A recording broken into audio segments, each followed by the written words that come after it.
Karoline Leavitt confronts head-on. The White House secretary puts Whoopi Goldberg on the defensive. The lights of the studio dimmed, casting an air of anticipation over the bustling set of the live talk show.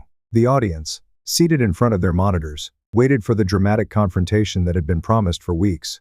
Tonight was different. The usual hosts, the typical chatter, the politically charged atmosphere, none of it mattered. Tonight, all eyes were on two people. Karoline Leavitt and Whoopi Goldberg were about to engage in a rare, high-stakes debate that could send shockwaves through the media landscape. Karoline Leavitt, former press secretary and a fierce voice for the conservative movement, sat poised in the hot seat.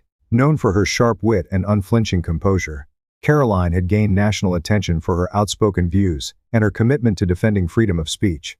At only 27 years old, her rise through the political ranks had been meteoric. But tonight, she wasn't here as a press secretary tonight. She was here to challenge one of the most outspoken voices on daytime TV, Whoopi Goldberg. Whoopi, a legendary figure in television and film, had become synonymous with The View. Over the years, she'd cultivated an image as a political powerhouse who used her platform to deliver powerful liberal commentary. But for all her years of dominating the panel, Whoopi was now about to face an opponent who wouldn't be steamrolled. The topic for this particular episode was one that had been at the forefront of American politics for months: wokeness and its role in shaping society. The conversation was bound to get heated. The stage was set, the cameras were rolling, and the debate was about to begin. Tonight, the host's voice echoed over the loudspeakers. We're tackling an issue that divided America: wokeness. But it's not just about the label. It's about the real-world implications of this movement. Can it be reformed? Or are we witnessing the birth of a political weapon? Our guests tonight: Karoline Leavitt, former press secretary and outspoken advocate for conservative values, and Whoopi Goldberg, a champion of progressive ideals. The screen flashed a brief introduction of each guest. Karoline's accomplishments highlighted in bold letters. Whoopi's famous career in entertainment displayed alongside her tenure on The View. The audience's applause slowly quieted, and the camera zoomed in on the two women seated across from each other. For Karoline, this wasn't just another interview. This was the opportunity to finally confront the narratives that had been pushed on national TV for years. She'd spent countless hours reading, researching, and preparing for this moment. There was no room for error. The country was watching. Whoopi, on the other hand, wasn't used to being challenged in such a direct way. Sure, she'd sparred with guests before, but there was something different about Karoline.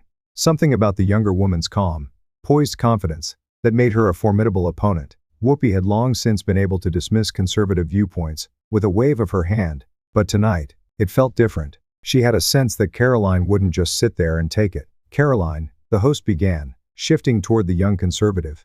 You've made your mark as a spokesperson for conservative values, and you've certainly made headlines with your stances on wokeness. But let's start with the basics.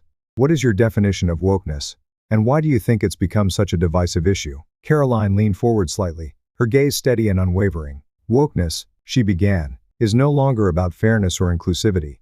It's become a political tool, weaponized to silence those who don't subscribe to a very specific set of beliefs. It's about control. People who oppose it are labeled as racist, misogynistic, or hateful. And it's not just a social issue anymore, it's infiltrated our schools, our workplaces, and even our entertainment. Whoopi raised an eyebrow but didn't interrupt. That's a pretty strong statement. So, you're saying that the entire concept of wokeness is inherently harmful? It's not the idea of being aware of injustice that's harmful, Karoline clarified. It's when the concept gets twisted into something that punishes people for having a difference of opinion. It's about shutting down debate. It's about creating fear. And when that happens, you lose the core principles of what America is about: freedom of expression, freedom of thought. The studio fell silent for a moment as the audience absorbed her words. Whoopi, though clearly not in agreement, kept her composure. The tension between the two was palpable. So you're saying that if someone wants to fight for equal rights or bring awareness to racial issues, they should just stop? Whoopi asked, her voice dripping with sarcasm. No, Karoline said calmly.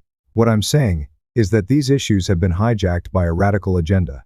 Real activism, real change, comes from genuine discussion and the free exchange of ideas, not from imposing a single narrative on everyone. Whoopi leaned back in her chair, her expression one of disbelief. But Karoline, you can't deny that wokeness has given people a voice who never had one before. It's given marginalized communities a platform to speak out against systemic oppression. That's true, Karoline admitted. But it's also been used as a weapon to attack anyone who dares to challenge the status quo. You can't demand equality while simultaneously silencing voices that don't agree with you. That's not freedom. That's authoritarianism. Whoopi looked at her, a hint of a smirk playing at the corner of her mouth. So, you think people should just stay quiet when they see injustice? No, absolutely not, Karoline replied, her voice rising slightly. But I do think people should have the right to speak freely without fear of being labeled as a villain for simply having a different perspective. The two women locked eyes, their gazes intense. The debate was on. All right, the host interjected, sensing the rising tension. Let's take a quick break. When we come back, we'll dive deeper into the specific ways wokeness is influencing American institutions, and how each side believes it should be addressed. As the cameras cut away, the energy in the room was electric. The stage had been set for a battle of ideas, and everyone in the audience could feel that something important was unfolding before their eyes. The fight over wokeness had only just begun. The studio lights flickered back on, signaling the end of the break. The audience, already buzzing with excitement, waited eagerly for the next round. Karoline and Whoopi, both seasoned in their respective arenas, sat opposite each other, eyes sharp and expressions unreadable. The stage was set for a deeper dive into the issues at hand, and neither of them was ready to back down. Welcome back. The host's voice cut through the silence. We're continuing our debate on the impact of wokeness in America, with Karoline Leavitt, former press secretary, and Whoopi Goldberg, longtime host of The View. Before the break, Karoline argued that wokeness has become a tool for silencing free speech. Whoopi, you've been on the front lines of the fight for marginalized voices. How do you respond to that? Whoopi didn't hesitate. She leaned forward, her voice cool but firm. Let's make one thing clear. Wokeness isn't about silencing people. It's about bringing to light the injustices that people have been ignoring for far too long. If people are afraid to speak up, it's because they've been living in a bubble. They're used to a world where their views are the dominant ones. And now, that's changing, and they don't like it. Karoline's lips curled into a slight smile, not out of amusement, but because she could already sense the argument that was coming. Whoopi, no one's denying that we need to address injustice. But when people are called out for every small misstep, every wrong word, or every outdated belief, it creates an environment of fear. That's not freedom, that's a political correctness gone wild. The same people who preach tolerance are the ones who are quick to label anyone who disagrees with them as bigots or racists. Whoopi's eyebrows shot up, a flicker of disbelief crossing her face. Are you seriously suggesting that people who stand up for equality are creating fear? It's not about standing up for equality, Karoline countered. It's about the method. People aren't given room to grow, to evolve in their thinking. Instead, they're ostracized immediately. How are we supposed to move forward as a society if every mistake is seen as a permanent label? Whoopi shook her head, her tone now more pointed. It's not about mistakes, Karoline. It's about the fact that some mistakes are too big to ignore. For years, people of color, LGBTQ+ individuals, and marginalized communities have been told to stay quiet. Now that they're speaking up, you want to silence them for being too loud. No one's trying to silence anyone, Karoline said firmly. But you can't say that people aren't being punished for expressing their views. Look at how companies, universities, even governments are enforcing this new culture. If you don't fall in line with the approved way of thinking, you risk losing your job, your reputation, or your livelihood. That's not progress. That's a new form of authoritarianism. Whoopi crossed her arms, her gaze narrowing. Authoritarianism? That's a strong word. You think equality is authoritarian? No, Karoline replied. But using wokeness to force conformity, yes, that's authoritarian. It's about control. The same people who say they want inclusion and freedom of thought are also the ones who are pushing to cancel anyone who doesn't agree with their view. The studio grew quieter, the tension palpable. The host, sensing the weight of the conversation, shifted in her seat and directed the conversation in a new direction. All right, she said, her voice calm. Let's bring it back to the bigger picture. Karoline, you argue that wokeness has gone too far. But Whoopi, you've been at the forefront of advocating for marginalized communities. How do you reconcile that with what Karoline is saying? Whoopi leaned back slightly, her voice now slower, more deliberate. You want to talk about reconciliation?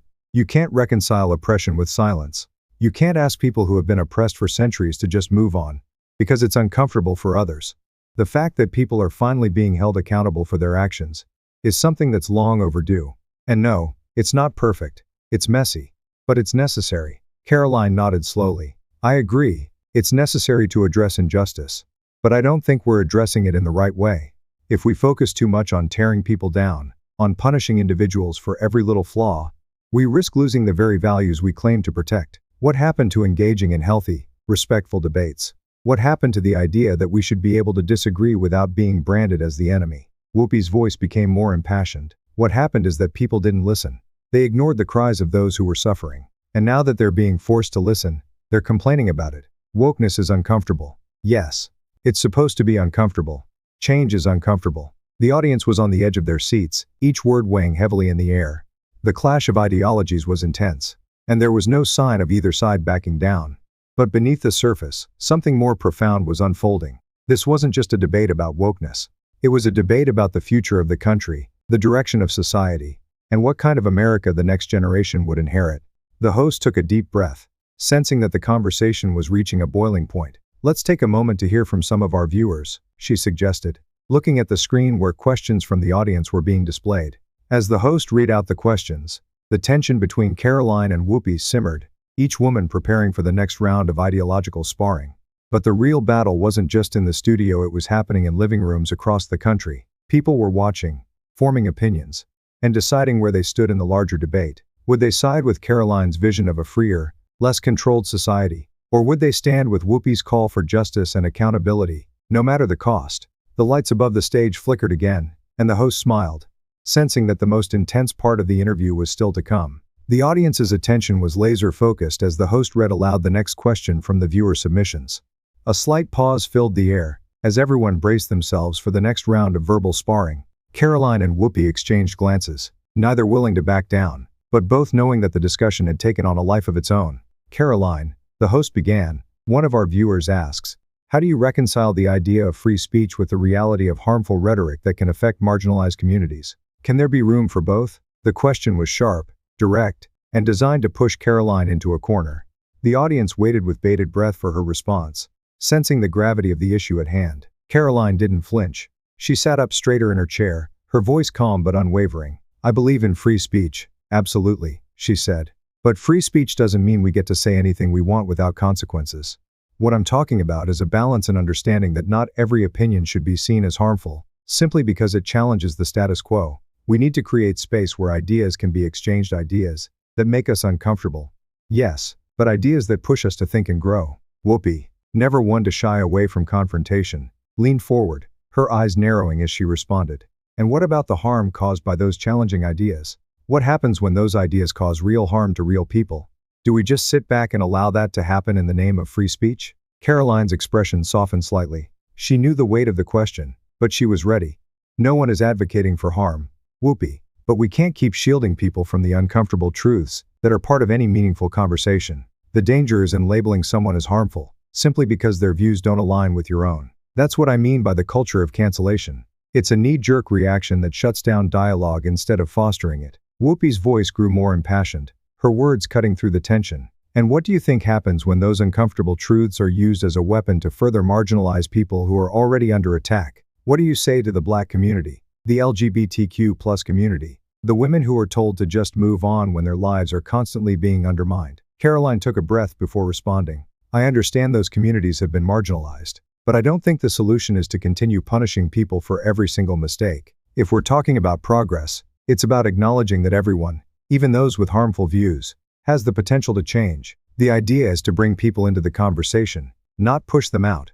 Whoopi shook her head, her voice rising with a touch of frustration. So, you're telling me we should just forgive people who spew hatred because they might change? How long do we wait for them to evolve? You think they're going to come around just because we're being nice? Karoline met Whoopi's gaze steadily. I'm not saying we forgive hate. I'm saying we give people room to recognize their mistakes and learn from them. If we don't allow for growth, if we don't allow for the possibility of change, then we create an environment where nothing evolves. We'll just keep circling the same issues, punishing people without ever moving forward. The host sensed the intensity of the conversation rising and quickly intervened. All right, let's take a step back and look at this from a broader perspective. Both of you have strong points. Karoline, you advocate for second chances, while Whoopi, you argue for accountability. What does real accountability look like in this situation? Whoopi took a deep breath, calming herself before responding. Real accountability means acknowledging the harm that's been done and taking responsibility for it. It's not about saying, I didn't mean to hurt anyone and moving on. It's about showing up, listening to those who have been hurt, and taking actions that make real change. It's not enough to say you've learned, show it through your actions. Karoline nodded thoughtfully. I agree that accountability is key, but I think we're looking at two different types of accountability. What I'm talking about is the kind where we let people who've made mistakes come back into the fold. We can't move forward as a society if we're constantly dividing people into good and bad categories. We need room for redemption, for growth. The tension between them was palpable. But for a brief moment, both women found common ground. The conversation had shifted from a heated ideological debate to a more nuanced discussion about the complexities of accountability. But even as they found common ground, it was clear that they remained on opposite sides of the fence when it came to the practical application of those ideas. At that moment, a video clip flashed on the screen behind the stage, showing a recent controversy involving a popular public figure who had been called out for a past statement. The clip was a stark reminder of the real-world consequences of wokeness and the culture of cancellation. The audience shifted in their seats, many whispering amongst themselves as they watched the footage. Karoline's expression tightened as the clip played. She knew the name, and she knew the controversy all too well. "This," she said, her voice quieter now, "is what I'm talking about. A single mistake, and your entire career can be ruined. No room for nuance, no room for context. Just one strike, and you're out." Whoopi, however, didn't seem fazed. "And that's the problem, Karoline," she replied, her voice resolute. "For so long, people have gotten away with harmful actions without facing the consequences. Now, when they're finally being held accountable, it feels uncomfortable, but that discomfort is necessary for change." As the video ended, the tension in the room was almost unbearable. Karoline and Whoopi sat in silence for a moment, each deep in thought, the weight of their words hanging in the air. The debate was far from over, but the stakes had never been clearer. This wasn't just about wokeness. It was about the future of American discourse, about how society would move forward in an era where the lines between right and wrong were becoming increasingly blurred. The host cleared her throat, ready to steer the conversation in a new direction. "Let's take a break here. When we come back, we'll hear more from Karoline and Whoopi about how to navigate these tricky waters. Stay with us."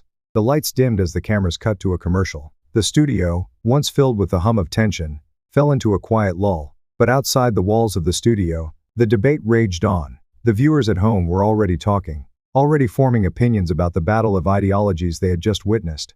And for Karoline and Whoopi, the fight was far from over. The commercial break was short, but long enough for the studio's tension to grow. Karoline and Whoopi sat across from each other, their gazes locked, but their thoughts elsewhere. The weight of the conversation hung heavy in the air, a constant reminder that what was being discussed wasn't just abstract philosophy. It was real, affecting people every day.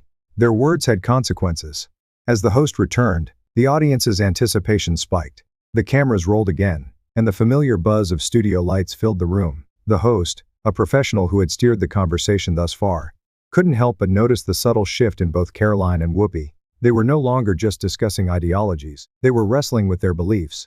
And it showed. "So," the host began, "we've talked a lot about free speech, cancel culture and accountability. But what about the impact on everyday people? What do you say to those who feel like they've been silenced, whether they're afraid to speak their truth or worried about the consequences of doing so?" Karoline leaned forward, her expression serious but empathetic. "I think the most important thing we can do is create an environment where people feel safe to express themselves.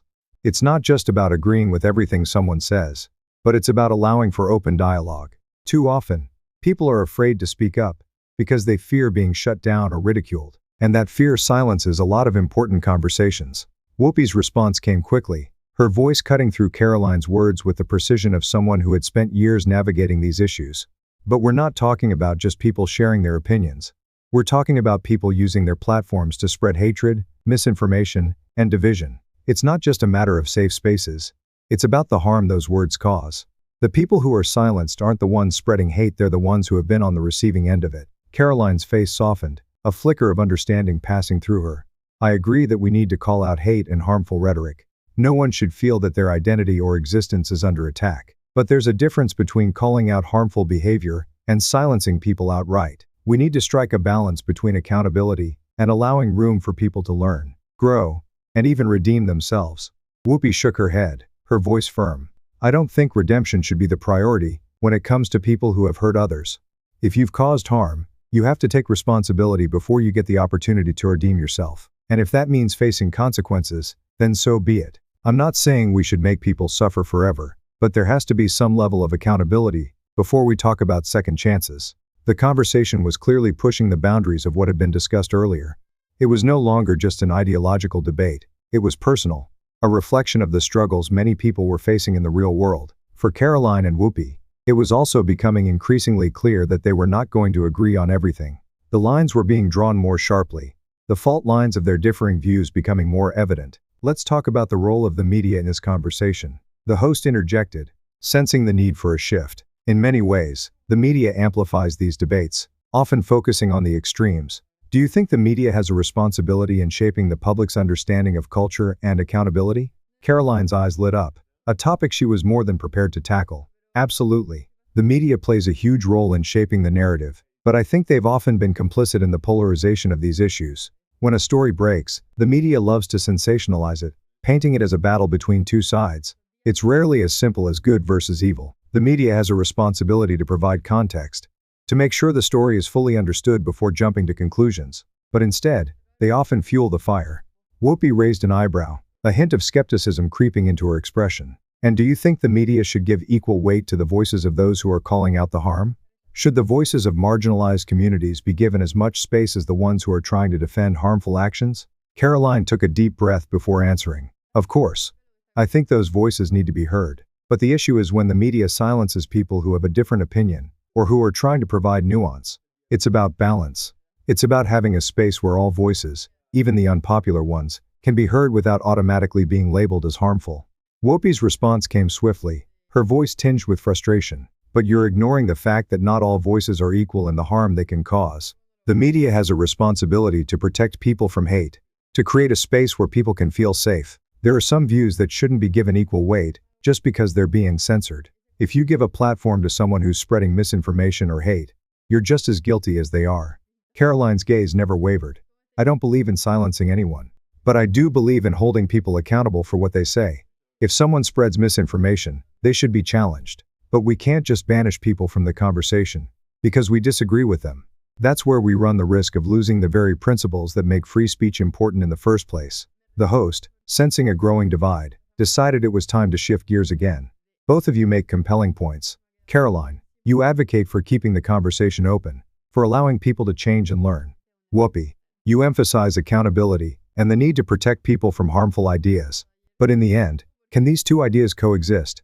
Is there room for both free speech and accountability in today's world? For a moment, there was silence in the room as both women considered the question. It was clear that neither of them had an easy answer, and the path forward was murky at best. The lines between free speech and accountability were not as clear-cut as they seemed, and their differing views were only making that more apparent. Finally, Karoline spoke, her tone thoughtful but resolute. I think there's room for both. It's about creating an environment where we can have tough conversations, where we can challenge each other's ideas, but where we also understand the importance of accountability. It's about balancing the freedom to speak with the responsibility that comes with it. Whoopi nodded slowly, though her expression remained cautious. I'm not so sure, Karoline, but I respect your perspective. The host turned toward the camera, signaling that the conversation was winding down. Well, it's clear that this is an issue with no easy answers. We'll continue to see debates like this one, as society grapples with how to balance freedom with responsibility. We'll be back after a short break. As the lights dimmed once more and the cameras cut to another commercial, the air in the studio felt different. There was no clear resolution, no neat bow to tie up the conversation, but that, in itself, was telling. The conversation about free speech, accountability, and canceled culture was far from over, and as Karoline and Whoopi prepared to return for the final segment, they both knew that the stakes had never been higher. The break was brief, but it did nothing to ease the tension. Karoline and Whoopi sat in silence, their thoughts lingering on the unresolved debate. Both women had come to the table with strong convictions, but as the interview drew closer to its conclusion, it was clear that neither was going to leave with a sense of complete victory. They weren't here to change each other's minds, but to challenge each other's thinking, to expose the complexities of a topic that had become far more nuanced than anyone had anticipated. When the cameras rolled again, the host turned to Karoline. As we near the end of today's conversation, I want to ask you, how do you envision the future of canceled culture? Is it something that will evolve, or is it something we need to actively move away from? Karoline's gaze sharpened, and she straightened in her chair. I think canceling culture, in its current form, is something that needs to evolve. The idea of holding people accountable for their actions is important, but it can't be a tool for destruction. We need to move toward a system where people are given the space to learn from their mistakes and to grow, rather than being written off entirely. But that change won't happen overnight. We all have a role to play in making sure that accountability doesn't morph into something that stifles growth or meaningful discourse. Whoopi, leaning forward slightly, cut in with conviction. But you're still not addressing the harm done by people who don't change, who refuse to take responsibility for their actions. It's not enough to just talk about growth, people. need to be held accountable in real ways. You can't allow people to keep speaking if they're causing harm over and over again. That's where I draw the line. Karoline nodded thoughtfully. I hear you, Whoopi. Accountability is crucial, and there needs to be a clear distinction between those who are genuinely trying to make amends and those who are just trying to avoid consequences. But I still believe there's a place for redemption in all of this, especially for people who are willing to learn and grow. The host, sensing the conversation had come full circle, asked the final question. So, in the end, do you think there's hope for a middle ground? Can we create a society where we allow for both accountability and the freedom to speak, without falling into extremes? Karoline's voice was steady, but her words carried weight. I think it's possible, but it requires us to be willing to truly listen to each other, even when we don't agree. It's about creating spaces where ideas can clash without causing irreparable harm, where people can challenge each other without resorting to silencing them. Whoopi paused, her gaze intense. I don't know if we'll ever get there, but I do hope we can find a way to protect those who need it most. The host smiled, though it was clear the conversation had left them all with more questions than answers. Thank you both for your insights. It's clear that the debate around canceling culture, free speech, and accountability is far from over, but maybe, just maybe, today's conversation is a step toward a more thoughtful dialogue. As the cameras turned off, the room fell silent once more. Karoline and Whoopi exchanged glances, each still grappling with the weight of the conversation. They didn't agree, and they probably never would. But they each, in their own way, contributed to a dialogue that was far more important than any single moment on TV. As the studio lights dimmed, and the cameras turned off, the buzz of the crew setting up for the next segment felt almost surreal. Karoline and Whoopi exchanged a final, quiet look. Neither of them had won the debate, nor had they expected to. This wasn't about winning. It was about making a point, and both of them had done that. The host thanked them for their time. The audience applauded, and the tension in the room seemed to dissipate. But outside the studio, the ripples of their conversation began to swell. Karoline's words had struck a chord with many. Social media lit up with reactions, some applauding her for standing firm in her beliefs while others criticized her for what they saw as naivety. But in the midst of the noise, one thing was clear: she had made her mark. Her position was undeniable. In that brief but tense exchange, she had showcased the complexity of modern debates and the importance of free thought in a time of increasing polarization. Meanwhile, Whoopi, as accustomed to the limelight as she was, couldn't escape the scrutiny of her own comments. The backlash was swift. While her defenders praised her for challenging Karoline's views head-on, many of her critics argued that her dismissive tone and attempts to belittle Karoline only highlighted the very problem she had spent years opposing. The public's perception was shifting, and the consequences were already apparent. Within hours, headlines splashed across news outlets. Whoopi Goldberg's clash with Karoline Leavitt, a debate on free speech or a dangerous path to censorship. The media frenzy was inevitable. The View, the show that had once been a beacon of debate, now seemed like a battleground for ideas, and not all of them seemed to be winning. In private, ABC executives were already scrambling. Ratings had spiked, but so had the negative attention. Advertisers began to pull back, wary of the increasing controversy surrounding the show. Despite Whoopi's established legacy on the panel, the network was beginning to question whether they had reached the point of no return. Was the cost of the drama outweighing the rewards? For Karoline, the day was far from over. In fact, it was only the beginning. As she walked out of the studio, her phone buzzed incessantly with messages from colleagues, reporters, and even critics. She had known the road would be tough, but as she entered the world of politics and media at full force, she realized the weight of what she had just stepped into. The fight for a better, more balanced public discourse was not one she could walk away from. The world had heard her voice, and whether they agreed with her or not, they were listening now.